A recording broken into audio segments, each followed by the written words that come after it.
Okay, welcome, welcome everyone. Sorry,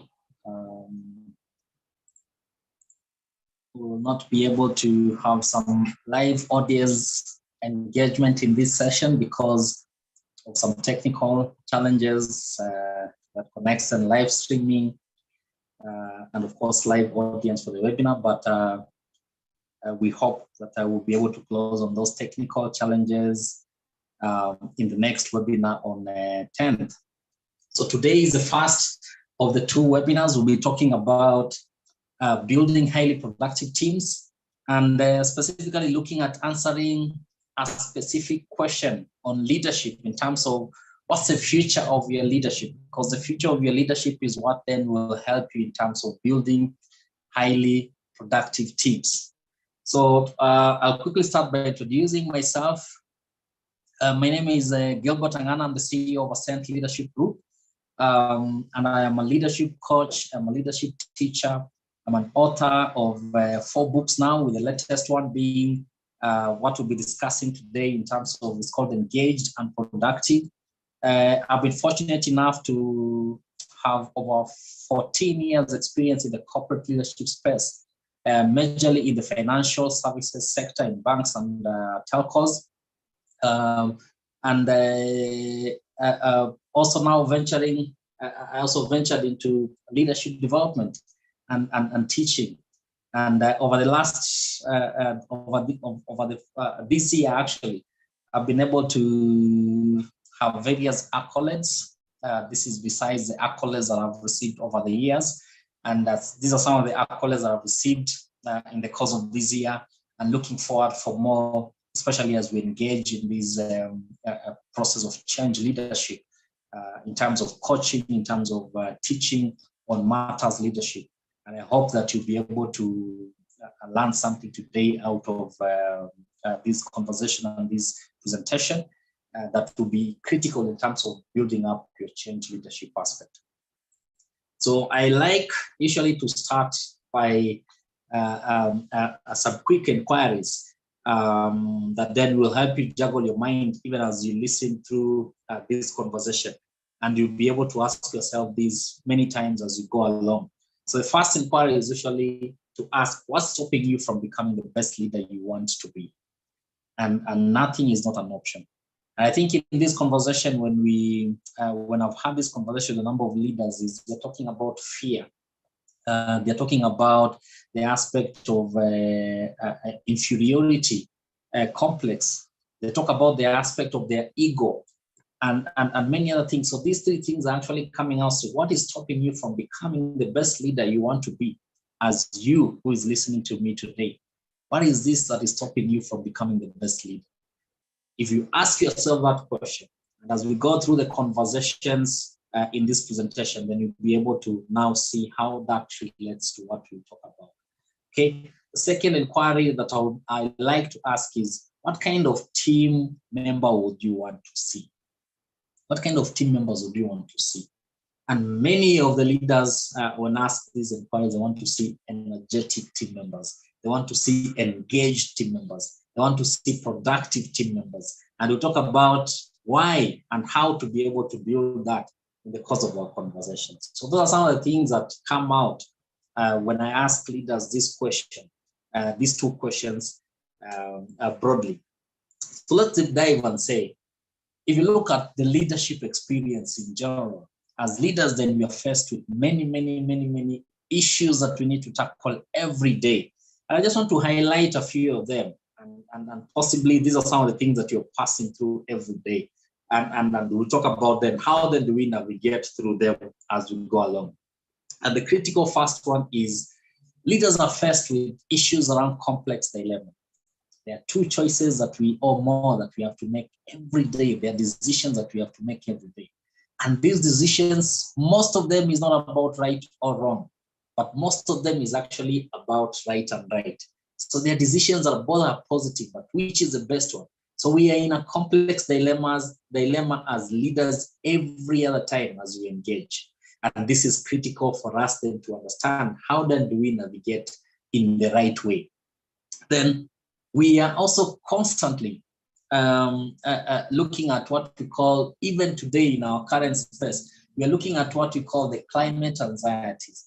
And this is something that is really, really, really hindering a lot of leaders in terms of there are situations where then you have to make the right call that will also ensure that it does not affect our natural environment. There are decisions that we have to make, and that's why we've seen in many organizations today, they have what we call energy managers or energy leaders who are looking at the aspect of how they spend their energy within the organization, and many other such positions that are coming on board. And the whole idea is to try and really reduce the anxieties around climate and how it impacts our organization as we go along. Then we also faced with fragmented energies. We have decisions that we have to make that are going to build the organization. They're going to make revenue and money for us.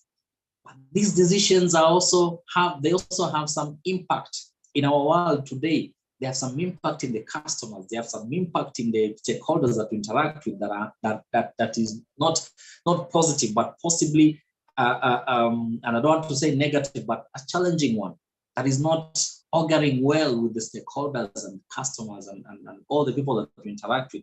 So we are faced with all these fragmented energies around it.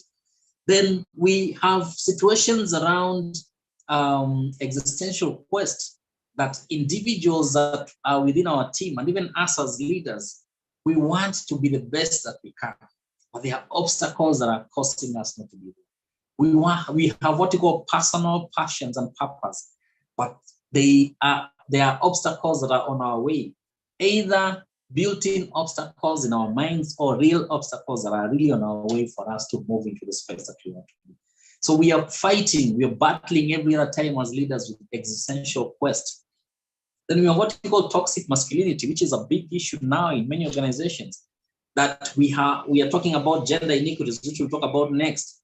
But everyone wants to position themselves. Everyone wants to be seen, to be in charge, to have authority. So you find that both genders, men and female, when they are in leadership spaces, is they want to be able to showcase their masculinity so that then they can have the influence, the authority that they need. And we'll talk about more on that. Then you have what we call the systemic inequities, which you know of. You find that in some organizations, people are in the same role, but they have different remuneration. You find that the same role in different genders, but they have different remunerations, and many other systemic inequities that are created.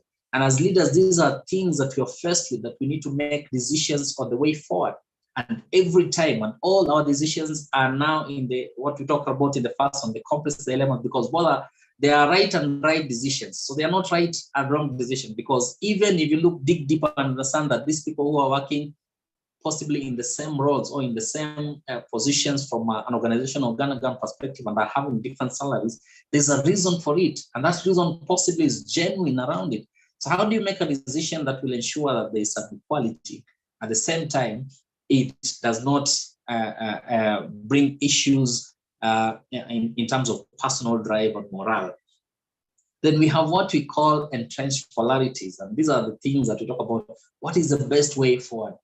Is the best way to drive business from a top-down perspective? Is the best way to drive business from a bottom-up perspective? And many other aspects that we talk about. We are faced with decision. How do we connect a different dots so that then we move organizations in the right direction as leaders? And finally, is the aspect of profound uncertainties in many of the things that we do. So these are some of the leadership experiences that we face as leaders every other time. So how do we navigate this? How do we navigate to ensure that we still have highly engaged teams, we still have highly productive teams? And that's what we'll look at. And we'll look at some of the critical areas that we need to be able to focus on. So all these are complex things that we face. But what's the future of our leadership, so that then you can be able to build the productivity that we want in the organization? What's our future like as leaders? With all these issues, what's our future like? And we'll be able to answer this critical inquiry using 5 questions. that are critical for us to understand. And these 5 inquiries are here in terms of what's the purpose of your leadership. So if you answer the aspect of what's the purpose of your leadership, you'll be one leg into answering the big inquiry that what's your future for you as a leader. If you're able to answer how do you work with those you lead, there will be a second step away in terms of addressing the aspect of what's the future of your leadership. If you're able to answer what is your role with those you lead, there will be a step away in terms of understanding the future of your leadership in building highly productive teams. If you're able to answer how you can evolve as a leader, you'll be 4 steps away.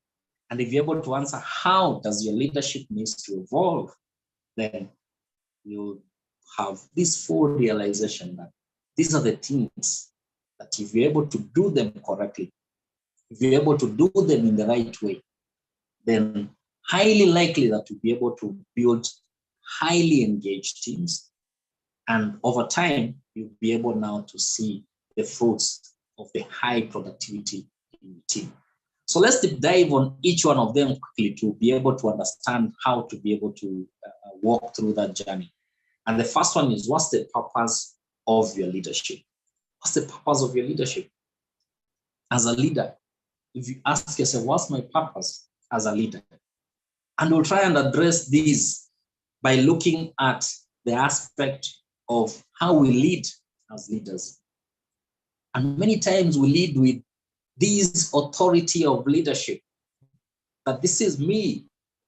I am the leader. I'm here because of my experience. I'm here because of my merit, which is true. And we direct and give commands. We showcase that we need to go this way, we need to go this way. In our teams, we push our teams to deliver using our authority as leaders. But is that the right way for you to be able to drive your team productivity? Is that the right way why you are there as a leader? Is that the purpose why you are there as a leader? Is your purpose as a leader there to be able to showcase your authority, to be able to push your team to deliver through your positional authority? I think the answer is no. But when we understand that, then we're able to know then what's our purpose? Why are we there? And the critical aspect is for us to understand that we are there because we need to influence our teams beyond our positional authority. So how do we influence our teams beyond our positional authority? How do we do that mind shift from authority to influence? And there are 3 critical things that are important. And the first one is you need to be able to lead with authenticity. I think leading with authenticity, I've talked about this in my in previous discussions on my YouTube channel. I talk about it as authenticity is your genuineness, who you are, how you engage with all these team members, noting their different diversities, but also engaging them in a fair manner, all of them. How you treat one, how you engage with one should be the same way. If one of your team members is asked, how is your leader? Can you rate your leader? They will possibly rate you more or less in the same average way. And that is authenticity.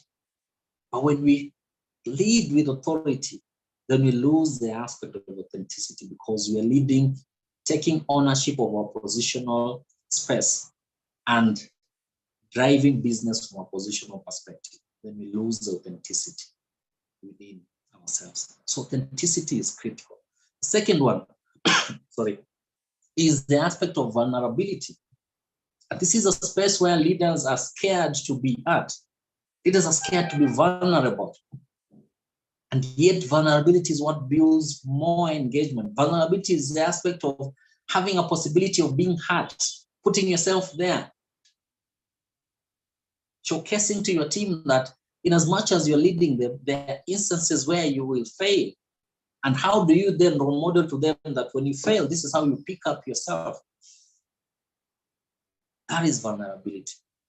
And many of us as leaders are afraid of leading with vulnerability. We want to be seen as these super leaders that even when we make mistakes, we don't want to really bring it out in front of the team members, for the team members to understand that, yes, I mean, it is good to fail, but fail forward.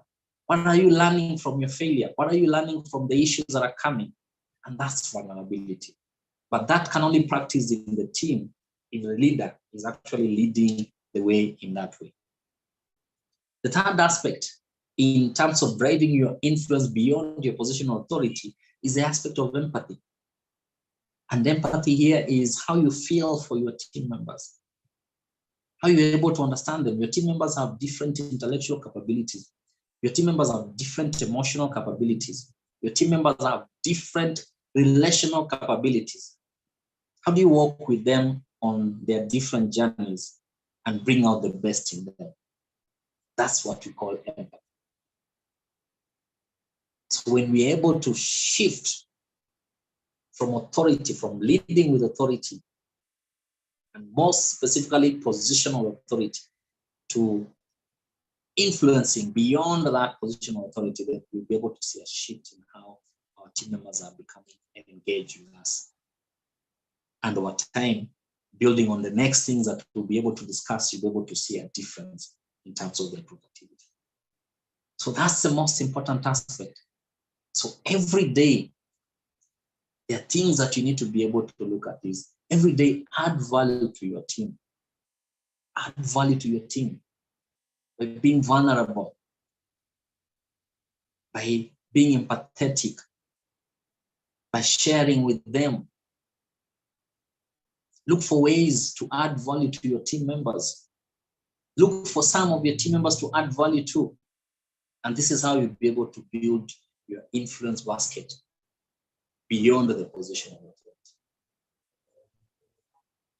This is your purpose as a leader. This is your purpose. This is when you're talking about what's your purpose as a leader. Your purpose is to add value to your team so that you can be able to influence them beyond your positional authority. Let's look at the second inquiry is how do you work with those you lead? How do you work with those you lead? And many of us as leaders, when we look at this, we're looking at it from a simpler perspective. I work good, I'm okay, and so on. But many of us are not. If you ask, many of us are actually leading our team members with ego. We are showcasing. Remember, we talked about authority. We're showcasing that we are the leaders. I give direction. I give when I tell people to do this, this is how I want it to be done. Your team members have actually understood you. Some of them are fanning your ego. They know that if I talk to my leader this way, then I'm okay. But there are those ones also who are deflating your ego by force, and that's why you don't have a good relationship with them.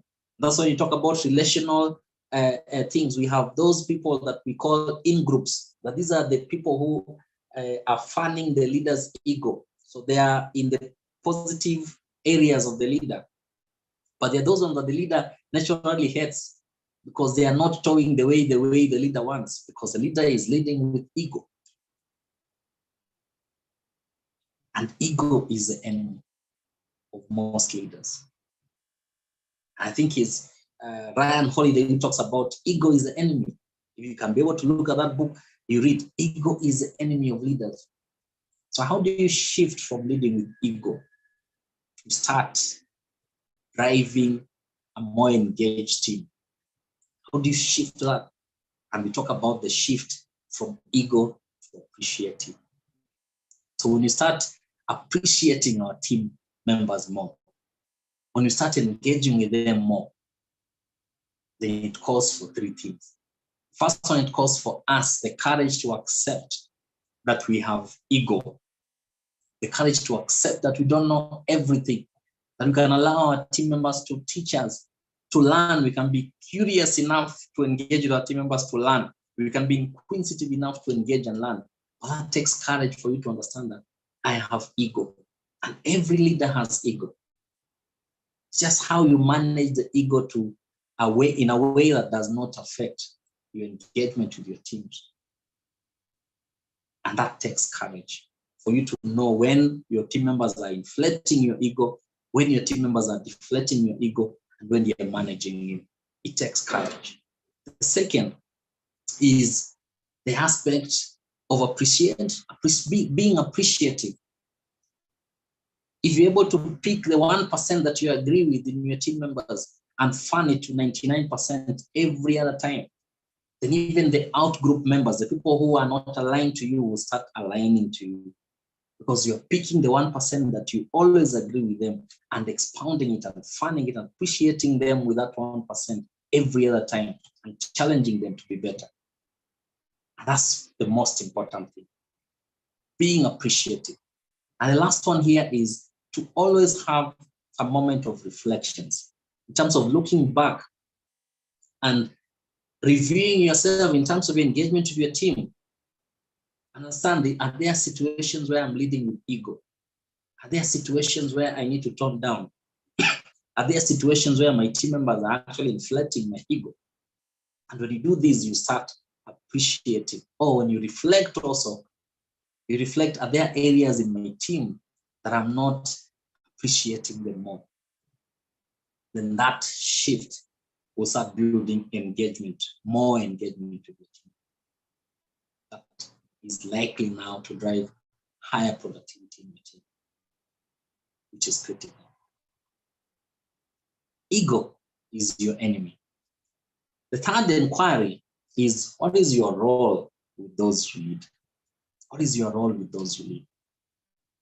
What are you supposed to do as a leader? And many of us as leaders, we are very good communicators. We love communicating. In fact, today I was coaching a leader who is a senior pastor of one of the churches. And he was talking to me about the struggles that he goes through. So we went through a typical scenario on why the struggle came about.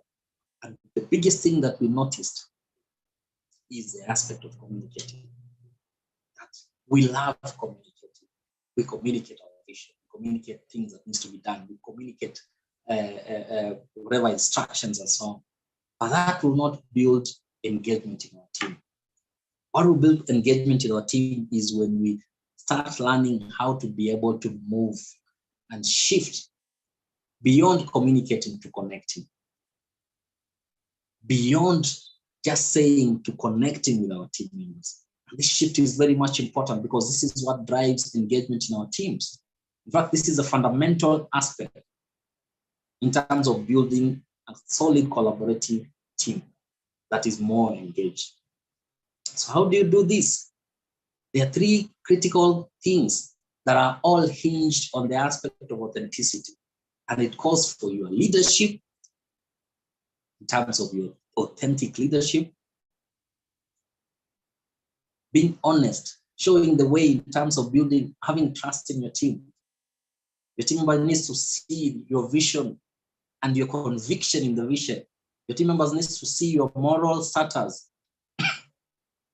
Your team members needs to see that you are a person of integrity, that you are clearly aware of yourself. And that's what then you're providing authentic leadership in them. The other aspect is authentic relationship. And they need to see the love, they need to feel the warmth, they need to feel the care coming from the leadership perspective. That's what builds connection. And the last aspect here is authentic culture. An authentic culture is a caring culture. An authentic culture is a warm culture within an organization. It allows people to fall forward and pick out the learning from them. And when you build this authentic culture, authentic relationship and leadership, then you start seeing how connected you become with your teams and how your team becomes so connected. And this is what drives engagement, and then pulls in the productivity aspect as we go along. The fourth question, which is the second last question, is how can you evolve as a leader? How can you evolve as a leader? And here, when you're talking about evolution, you're talking about the aspect of inferiority, or what you call the imposter syndromes in leaders. Because all leaders, in one or another, at one point in your life in leadership, there is some aspect of imposter syndrome. There's some aspect of inferiority, whether you are at whatever level that coach you. And even today, at even executive level, there are many of the executives in even blue chips organizations that have this issue of inferiority and imposter. It is something that is there for us as leaders. But the idea is to see how then do you transition? How do you manage? How do you ensure that you place the imposter and the inferiority aspect at a space that it doesn't affect you? And you can only do this when you shift into cheerleading our team members, into cheerleading them, regardless of the feel that we have for them, regardless of the fight that we have in terms of our imposter syndrome and inferiority. If we learn to cheerlead our team members, then we are shifting that inferiority, we're shifting that imposter syndrome and turning it into something that is positive, that will be able to build engagement with our team and eventual productivity, higher productivity. So how do you do that? 3 things. And one is be the coach. A coach doesn't have to know everything, but a coach has to provoke, has to challenge the client. And in this case is for you to be the coach with your team is you have to provoke the thoughts of your team member. You have to challenge them to be able to be more and drive more. That's how you become the coach. You don't need to know all the things that your team members are doing, but you need to stand up and become the coach in terms of your engagement in your discussions. The second aspect is honor diversity. We have different levels of people. We have different capabilities in our people. How do you utilize all these capabilities and build them from where they are to the next level? Can your team member, if asked after some time, that would they say that their leader helped them to build their capabilities to another level? Or would they say that the leader actually destroyed even the self-esteem that they have? When we honor diversity, when we understand that people are different, we engage them differently, just the same way we talked about understanding that they have different relational skills, they have different intellectual skills, they have different emotional skills. This is what is important in terms of ensuring that we cheerlead them in their skills, we cheerlead them in their capabilities. And that's how we honor their diversity. And the last one here is build capacity. Build capacity for someone who will replace you as you move forward or as you move to whatever direction that you want to move. Build capacity within the team by sharing, collaborating. Let them understand their roles and the roles of one another so that we don't have gaps. Build capacity in your team. And you can only build capacity when you are the front line, you are leading them, encouraging them, provoking them, and challenging them to actually be able to do more and improve from where they are. And that's how you cheerlead your team. That's how you shift from the inferiority aspect, the imposter aspect, to start building high engagement in your team. And the last inquiry that we'll talk about this evening is, how does your leadership need to evolve? How does your leadership need to evolve? And this is a critical component. And many of us as leaders are in this phase of being apathetic leaders. We are pathetic leaders because when things go well, when everyone is being praised, the leader is being praised. And you're happy, you jump high because you're the leader who's being praised. When you're with your team, you tell them to go. You're not navigating for them. You're not showing them the way. John Maxwell talks about a leader is one who knows the way, shows the way, and lead the way. So your work is to shout on them, or not necessarily shouting, but tell them to go this direction and so on. But you're not there with them. You don't understand what is there on the ground. You don't understand what is happening. You don't understand their challenges. And that's an apathetic leader. You are in the boardroom making decisions, but you are unclear in terms of what your team members are actually experiencing on the ground. And that's an apathetic leader. An apathetic leader kills the team engagement, kills the team morale. So how do you shift from apathetic so that you can start building high engagement that will lead to productivity? And this is where we are talking about inquisitiveness. Leading with inquisitiveness. Leading with inquisitiveness means that you need to be able to ask questions, you need to be able to probe more, you need to be able to sit down with your team, walk with them, let them showcase to you their experiences and the challenges they go through, the things that they go through that is positive, what support they need, ask them questions. And that's how you'll be able to shift your apathetic leadership to inquisitive leadership.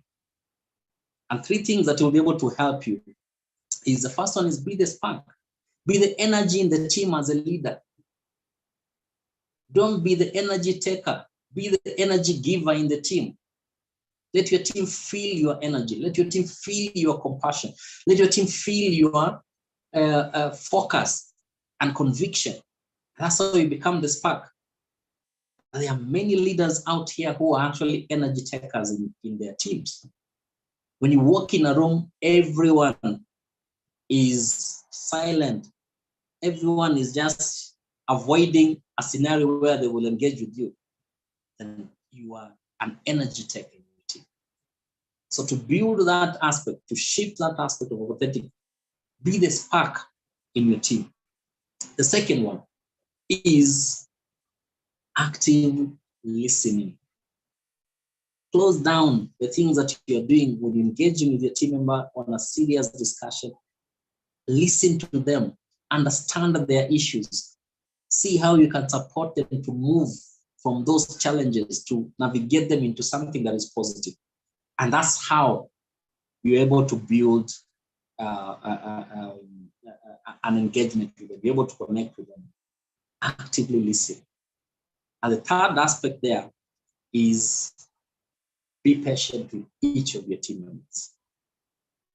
Be patient with them. Don't put them under pressure. Don't put them under a lot of duress in many things that they need to do. Be patient. Walk the journey with them.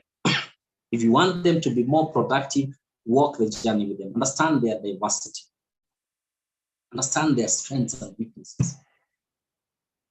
Enable them to actually turn their weaknesses into their strengths. And when you understand these 5 inquiries that we talked about, that's what helps us in terms of building high engagement. Because high engagement in the team is a composition of 3 things. It's a composition of enthusiastic leader and then an enthusiastic team member. It's a composition of a collaborative leader and a collaborative team members. And it's also a composition of committed team leader and committed teams. This is what brings about engaged teams. And engaged teams leads to high productivity. Highly engaged team leads to highly productive teams.